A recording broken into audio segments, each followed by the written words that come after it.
appropriation that has gone through a lot of turmoil and feelings and of course,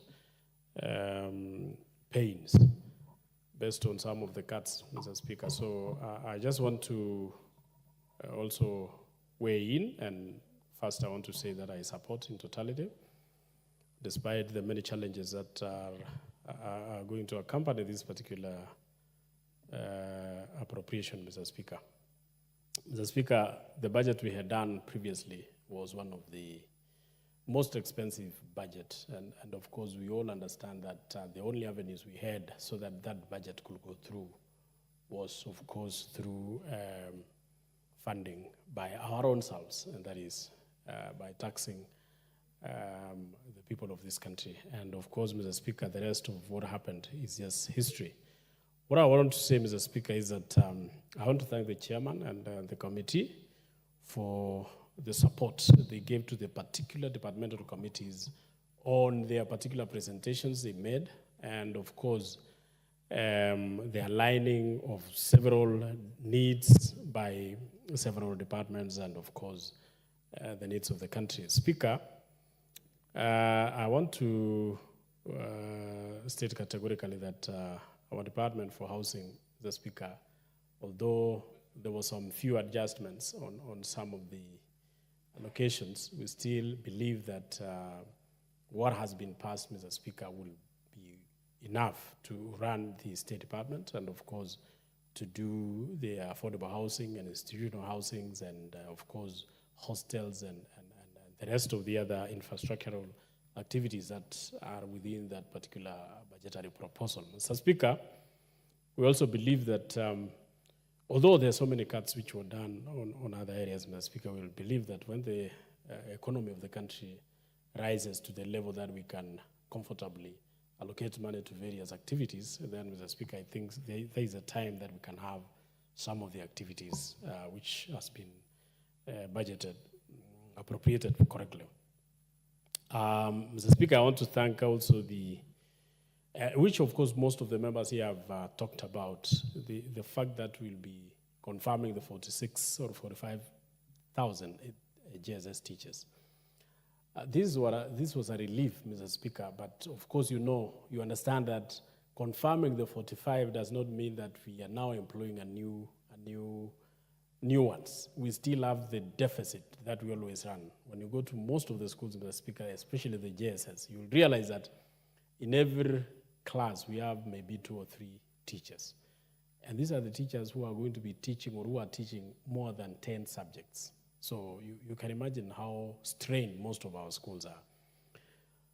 Mr. Speaker, I'm also happy to note that among the issues which were added, Mr. Speaker, is a salary to the police. The police, Mr. Speaker, have been having, I think it is one of the areas where it is part of the area where it has never had an increment of salaries for quite some times.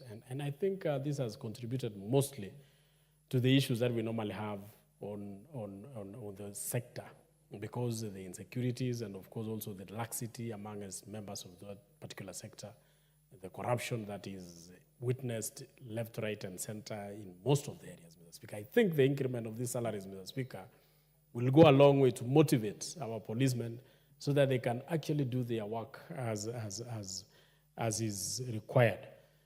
Mr. Speaker, there are also so many other things, Mr. Speaker, but my greatest elation, Mr. Speaker, is the reduction on areas where we think there has been a lot of wastages. Mr. Speaker, I've once said, Mr. Speaker, that if we really care about this country, and especially the fact that we cannot be collecting taxes from Kenyans painfully and spend them recklessly on the other side, Mr. Speaker, I've always said that let us collect money, let us collect taxes from our people, but let us also use the taxes that we are collecting from our people prudently so that the pain people go through while they are giving out those monies, Mr. Speaker, is commensurate to the work that is being done by the money that is collected. And I once said, and most of the members even of this house, Mr. Speaker, condemned me. I said, these unnecessary travels, both by this house, both by all the houses, both the Senate and the county assemblies, governors, even the members of the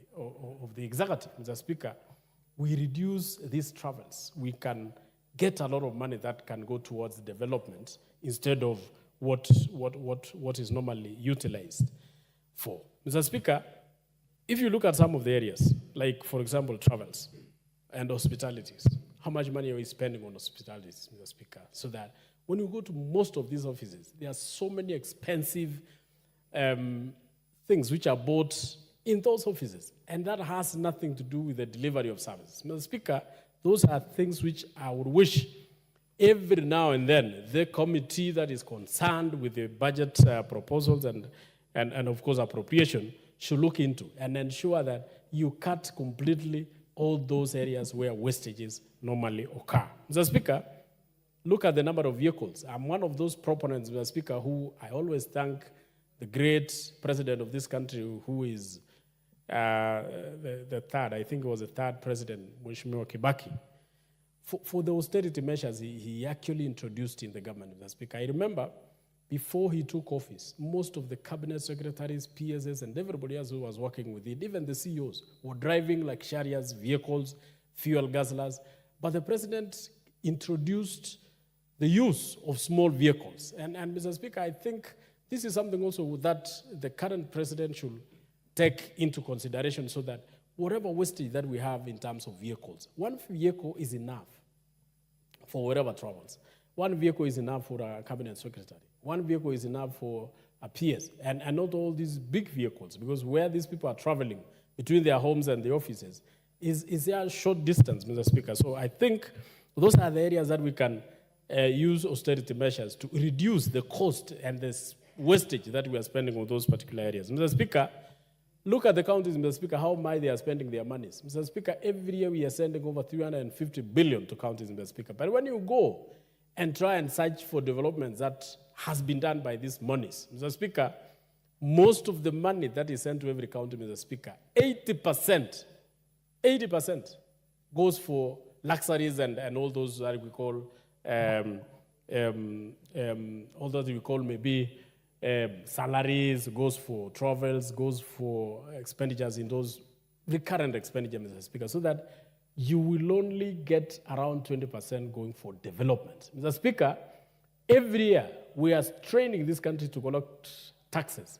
Every year those monies are sent to the counties. Every year those monies that are sent to the counties, Mr. Speaker, are spent recklessly on matters that does not bring anything to the table on the citizens that we are taxing. Mr. Speaker, I also wish, Mr. Speaker, I don't know what kind of amendment should be brought, Mr. Speaker, towards this allocation that is going towards counties, Mr. Speaker. When you look at the way sometimes some of the CDF expenditures are done, Mr. Speaker, around 90% goes for development, pure development. 10% only goes for recurrent and administration. Mr. Speaker, I wish we bring an amendment, and I wish the Senate should bring an amendment to the Counties Act, Mr. Speaker, so that whatever money is sent to the counties, Mr. Speaker, 80% should go for development. Only 20% should go for recurrent expenditure. Mr. Speaker, if we were to do that, every village, every ward, every constituency in this country, Mr. Speaker, will feel the development of this country. But if things remain the way it is right now, Mr. Speaker, I don't think there is going to be any meaningful development in the country on site.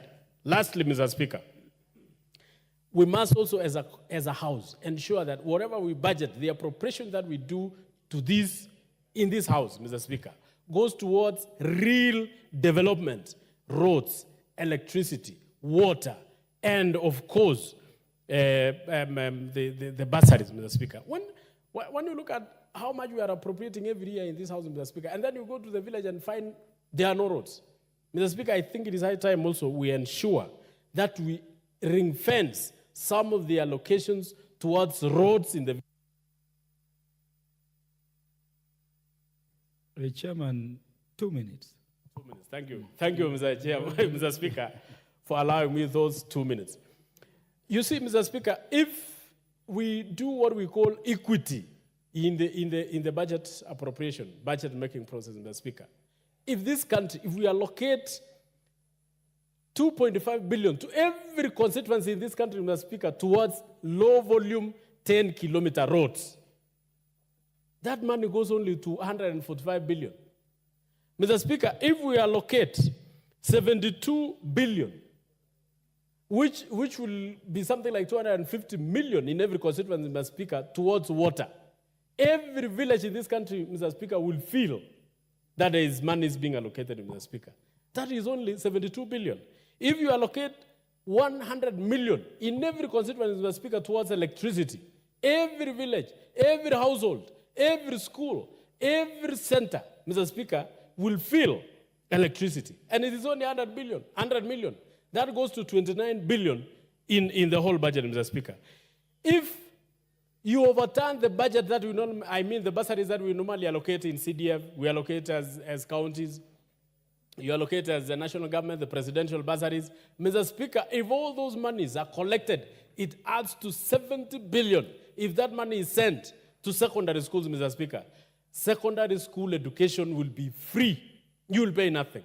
So, Mr. Speaker, when you add all this, the money to roads, to every constituency, the money for water in every constituency, the money for electricity in every constituency, bursaries to every secondary school, Mr. Speaker, that is only 316 billion Kenya shillings, Mr. Speaker. How much are we appropriating today? 3 trillion, 4 trillion. But when you go to the village, there is no road. You go to the village, there is no water. You go to the village, there is no electricity. So, Mr. Speaker, I think it is high time as this House also we look at how we do our budgets so that we can ring-fence the allocation to the real issues that we have in our villages. Lastly, Mr. Speaker, on the Hustler Fund. Hustler Fund was one of the the best introduction to our economy by His Excellency the President. But you see, Mr. Speaker, it has not been felt correctly in the ground. It is actually behaving like the Fuliza that we used to have in our systems. Mr. Speaker, if you divide the 50 billion that we allocate to Hustler Fund among us 290 constituencies, every constituency will go with 172 million. 172 million, Mr. Speaker, if the groups or if it is injected in the usual ways of fund, we will have several groups in our villages, Mr. Speaker, especially youth groups, women groups, getting this money, and this money will be properly in circulation, and people would have felt it. Unlike what we have now. People have borrowed these like Fuliza, and they have disappeared. Some of them have just thrown away their SIM cards, and they are not paying back. So, Mr. Speaker, I think also this House has to take up the role of appropriating the Hustler Fund to be taken directly to the constituency so that youths and women can form groups and get empowered through this money. Mr. Speaker, I thank you, and I thank this House, and I support. Thank you, Chairman. The Honorable Commissioner Ambassador